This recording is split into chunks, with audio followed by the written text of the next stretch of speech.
October has fallen on the calendar year, and not only did it give us spooky season, but at the same time, Eastwood High School overcame any possible frights. So stay with us on KEHS and let's go over what went down in the Homewood Troopers over October. I'm Sebastian Perez Navarro. And I'm Carlos Lopez. And you're watching the October edition of eTroop Review on the KEHS Film and Broadcast YouTube channel. And young Carlos, it is only right that we get started with getting into the spirit of the season. So sit back and let's get into why the true start of fall begins with candy, costumes, and loads of pumpkins.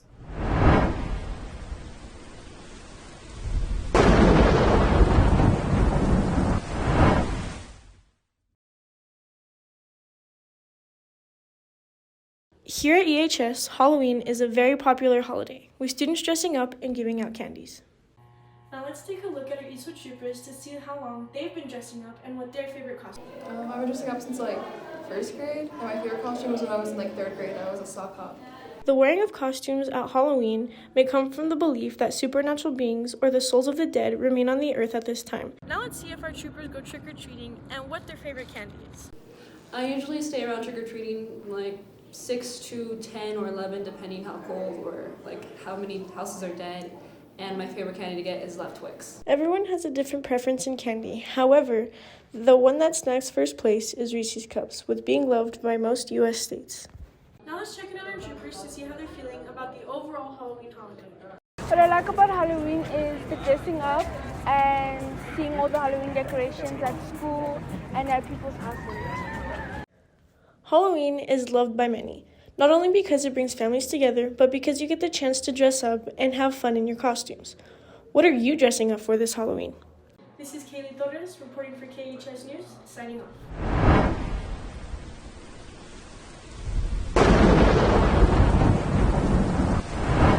Halloween does a great job at stirring up people's fears, and currently right now at Eastwood High School, many of the students' fears are what their grades have to say at the end of any given 9 weeks. And it's not just grades either, as assignments, tests, and scores can also stretch out the student alumni.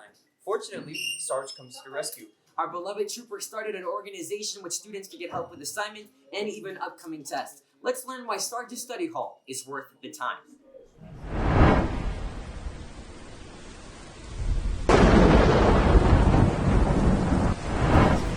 As we all know, moving on to the next grade might seem challenging. Here at Eastwood High School, our administration implemented help for our students. Let's see what Sarge's study hall is all about. Now let's ask Ms. Martinez how this idea for Sarge's study hall was created, how she would like for this to go, and what her opinion is currently on this.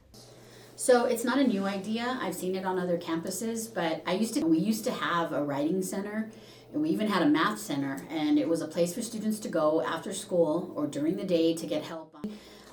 So if the question is it coming together? I believe it is. It's slow, but unfortunately, we've got a lot of limitations and restrictions because funding. Every year that we can add a little bit more to it is helping students. So hopefully next year I can have more teachers, more tutors, maybe even increase the hours. Yeah, I just wish we could do it to the level that it used to be back in the day. Now, let's see how Ms. Falcon helps her students as well as others with different subjects. Specifically a math teacher, so I help them in Algebra 1 all the way to calculus or statistics. It just depends on what you need help in, and we'll separate you to go to a specific person that can help you. In missing work or missing assignments, what I mean with that is they have tutors and teachers there to help them, so they're able to finish whatever they didn't finish in class, or anything that has to do with homework, we're able to help them so that their grade can improve. Or if they have any redos for a test or an assignment, we are also able to help them with that. This is reporter Italia Mora reporting for KEHS, signing off.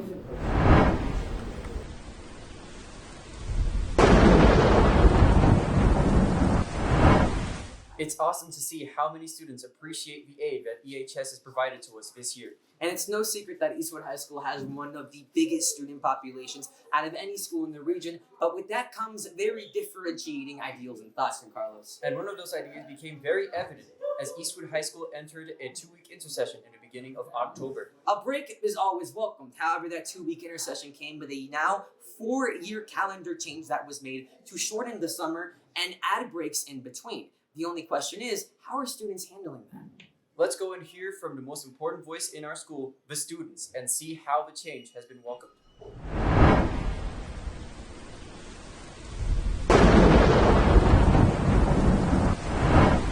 Hello troopers, I'm Vash Smith reporting with KEHS about our intersession and why it's the year-round schedule and how it affects students at Eastwood.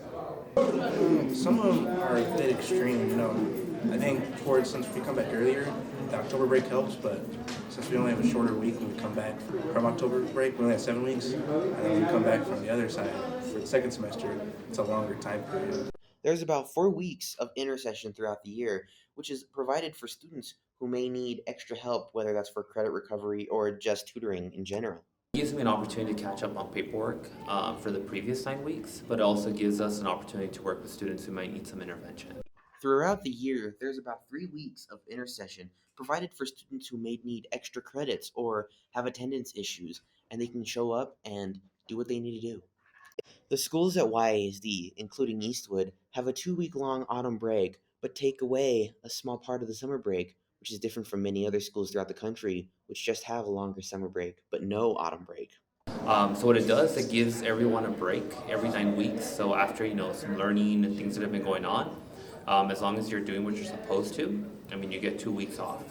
As the year progresses, we will continue to see the use of intersession and a year-round schedule here at Eastwood, but with time, situations can always change. Reporting for KEHS, I'm Vash Smith, signing off.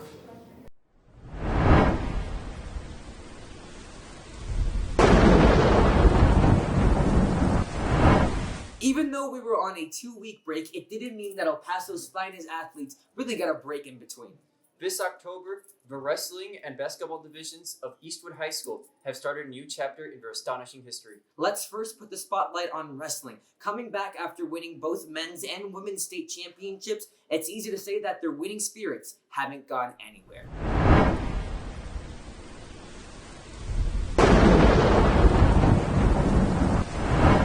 You think pro wrestling is pretty good, but check out what we got at Eastwood High School. It's the real deal. Well, wrestling is unique in a way where you need a lot of different attributes. So, you gotta be agile. Agility is big. You gotta be well conditioned. You gotta be strong. Our team, man, I think we've won we won last year. A couple that I don't really fully remember, but I know we've won, I think, 2-3 championships as a team so far. District champs, we were 2-time district champs. Hopefully a 3rd this year. Regionals, we won also a couple times, and then state last year, I know that we won. I'm still thinking about it. I have a couple in mind that I might want to wrestle for. EH wrestling has been around since the very beginning in 1960. There are many rules boys and girls have to follow. The rules are the girls must have their hair up in a braid and must have very short hair. Also, guys must be at a specific time in order to join. They must have a clean shave too. Wrestlers can only participate in 6 times in one day because it gives them more of an opportunity to let everyone a chance to wrestle. Plus, the foundation also wants wrestlers to be safe so they don't get serious injuries or get sick. Also, wrestlers are also required to wear a uniform. The male wrestlers must wear a one-piece singlet cut with no lower backside in front of the armpits. And the female wrestlers must wear a singlet shawl with a sports bra uniform reaching up to the ankles. This uniform has been established for many years. I'm Cynthia Unseth from KHS, signing off.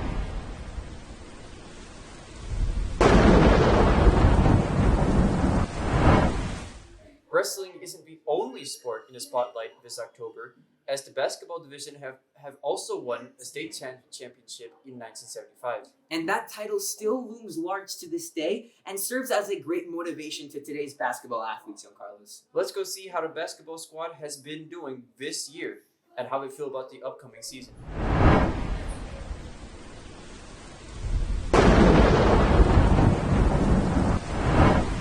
The Troopers boys basketball team attained a pair of trophies last season. With much talent on the team, how can the Troopers break down the next barrier in District 1 6A basketball? Last season, the Troopers were able to bring home 2 championships back to Eastwood with a District 1 6A championship as well as a bi-district championship with a win over San Angelo Central High School and gained the attention of many teams in 6A. You know, for us going into this year, at least from an outside perspective, you just want to see them continue to do the things that have made them successful up until this point. The Troopers have been able to gain the attention of many teams and coaches in all of Texas in 6A, much with the help of guard Devin Falk Ramirez, who has been a star player for the Troopers since his freshman year. I think I was able to adjust to the speed of the game and be able to be coached and let my experience and hard work ability go into play. The Troopers have had many additions to the team in terms of players over the last couple of seasons, but last season in particular, they added a new coach in Coach Ray Marshall. Between Coach Marshall, Coach Celaya, Coach Avila, there's so many years of experience in the game that, you know, again, you'd be hard pressed to find a better staff in town. Reporting for KEHS, I'm Just Urbina, signing off.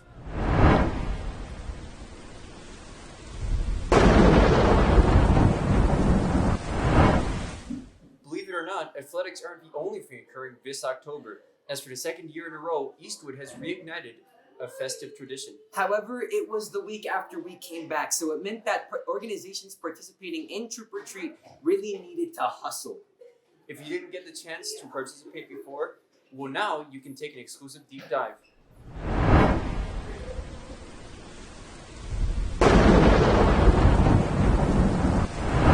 As the sun sets and the moon comes out, so do all the monsters and ghouls, and they're all attending El Paso's finest school festival, Trick or Treat. I like to support all the clubs, and I like to spend time with my friends. Everyone out here seems to be having horrifying amounts of fun tonight. Despite there being no haunted house this year, people are still screaming with joy, and everyone seems to be enjoying the new addition of the food trucks. I personally think that it did improve a lot because there's a lot more booths, it's a lot more interactive, there's a lot more people. Yeah. No matter how many changes are made, Trick or Treat will always be a fun and amazing Halloween festival. It is a great event to get together with family and friends and interact with the school. There's so much to do and see this year at Trick or Treat. Every club has come up with new games and activities for their booths tonight, including music, games, and food. What's your favorite booth here at Trick or Treat? Probably the jail booth. I like seeing Dion run around. If you missed out on this year's Trick or Treat, don't lose your head. This tradition will continue to live on every year. I'm Noah with KEHS, signing off.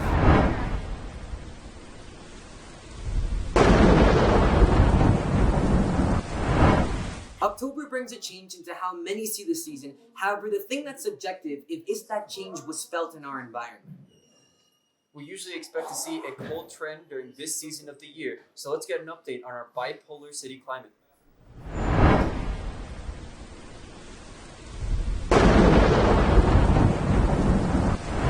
As leaves turn from green to red, the weather shifts, signaling the arrival of fall.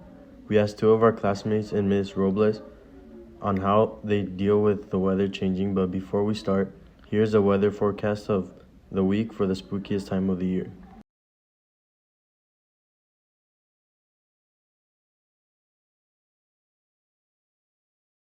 We asked Isaiah Zamora about his opinion on the cold weather.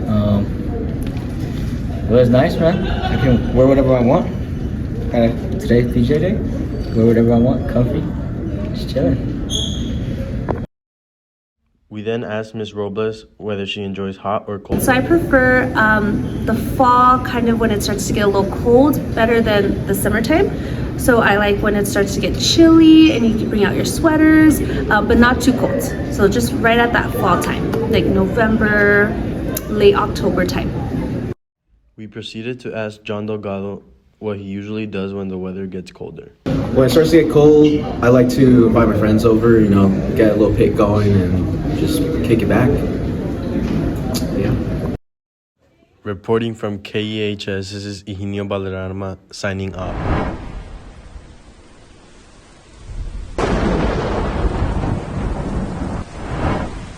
So just like that, we've wrapped up the October edition of eTroop Review.